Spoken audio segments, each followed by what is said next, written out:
राधे कृष्ण दोस्तों, मंगलमय चैनल में आपका स्वागत है। मार्गशीर्ष मास के शुक्ल पक्ष में आने वाली एकादशी को मोक्षदा एकादशी कहते हैं। यह एकादशी व्रत मोक्ष देने वाला तथा चिंतामणि के समान। मोक्षदा एकादशी को भगवान दामोदर की पूजा की जाती है और भगवान को तुलसी मंजरी अर्पित की जाती है। इसी दिन भगवान श्री कृष्ण ने अर्जुन को गीता का उपदेश दिया था। आइए मोक्षदा एकादशी की कथा श्रवण करते हैं। एक बार धर्मराज युधिष्ठिर कहने लगे कि हे प्रभु, मार्गशीर्ष एकादशी का नाम क्या है और इस दिन किस भगवान की पूजा होती है। तब भगवान श्री कृष्ण धर्मराज से बोले कि हे युधिष्ठिर, मार्गशीर्ष शुक्ल पक्ष एकादशी का नाम मोक्षदा है और इस दिन भगवान दामोदर की धूप दीप नैवेद्य से भक्ति पूर्वक पूजा प्रार्थना करनी चाहिए। अब मैं तुम्हें इसकी व्रत कथा सुनाता हूँ, ध्यान पूर्वक सुनो। भगवान श्री कृष्ण कहने लगे, एक समय गोकुल नगर में बैखानस नामक राजा राज करते थे और उनके राज्य में चारों वेदों के ज्ञाता ब्राह्मण रहते थे। वह राजा अपनी प्रजा का पुत्रवत पालन करता था। एक बार रात्रि में राजा ने एक स्वप्न देखा कि उसके पिता नरक में हैं। जब राजा का स्वप्न टूटा तो उसे बहुत ही आश्चर्य हुआ कि उसके पिता नरक में कैसे हैं। सुबह होते ही राजा विद्वान ब्राह्मणों के पास गए और अपना स्वप्न सुनाया। राजा ने कहा, मैंने अपने पिता को नरक में कष्ट भोगते पाया है। उन्होंने मुझसे इस नरक से मुक्त कराने को कहा है। मैं यह सब देखकर बेचैन और दुखी हूँ। मेरा मन बहुत अशांत है। ये सारे सुख मुझे व्यर्थ लग रहे हैं। मुझे इस राज्य, धन, पुत्र, स्त्री, हाथी, घोड़े आदि में कुछ भी सुख प्रतीत नहीं हो रहा है। राजा ने कहा, हे ब्राह्मण देवताओं, इस दुख के कारण मेरा सारा शरीर जल रहा है। अब आप कृपा करके कोई तप, दान, व्रत आदि ऐसा उपाय बताइए जिससे मेरे पिता को मुक्ति मिल जाए। उस पुत्र का जीवन व्यर्थ है जो अपने माता पिता का उद्धार न कर सके।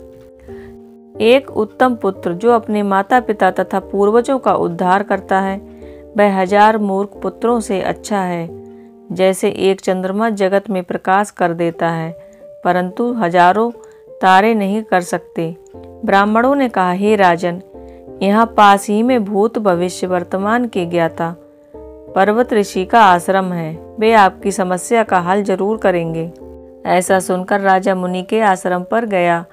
उस आश्रम में अनेक शांत चित्त योगी और मुनि तपस्या कर रहे थे। उसी जगह पर्वत मुनि बैठे थे। मुनि ने राजा से कुशल मंगल पूछी। राजा ने कहा कि महाराज, आपकी कृपा से मेरे राज्य में सब कुशल है, लेकिन अचानक मेरे चित्त में अत्यंत अशांति होने लगी है। ऐसा सुनकर पर्वत मुनि ने आंखें बंद की।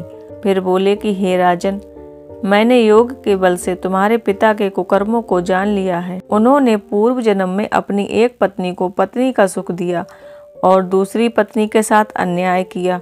उसी पाप कर्म के कारण तुम्हारे पिता को नरक में जाना पड़ा। तब राजा ने कहा, कोई उपाय बताइए। मुनि बोले, हे राजन, आप मार्गशीर्ष शुक्ल पक्ष एकादशी का उपवास करें और उस उपवास के पुण्य को संकल्प करके अपने पिता को दान करें। इसके प्रभाव से आपके पिता की अवश्य नरक से मुक्ति हो जाएगी। मुनि के यह वचन सुनकर राजा महल में आया और मुनि के कहने अनुसार कुटुंब सहित मोक्षदा एकादशी का व्रत किया। इसके बाद उपवास का पुण्य उसने पिता को अर्पण कर दिया।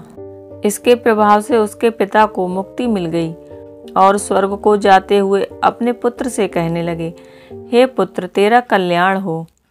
इस प्रकार मार्गशीर्ष शुक्ल पक्ष की मोक्षदा एकादशी का जो व्रत करते हैं उनके सभी पाप नष्ट हो जाते हैं। इस व्रत से बढ़कर मोक्ष देने वाला और कोई व्रत नहीं है। इस कथा को पढ़ने या सुनने से वाजपेय यज्ञ का फल मिलता है।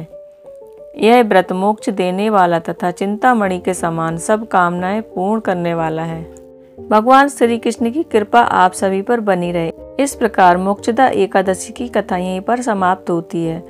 वीडियो में अंत तक बने रहने के लिए आपका बहुत बहुत धन्यवाद। अगर वीडियो अच्छा लगा हो तो कृपया चैनल को सब्सक्राइब करें, लाइक, शेयर एंड कमेंट करें। राधे कृष्ण।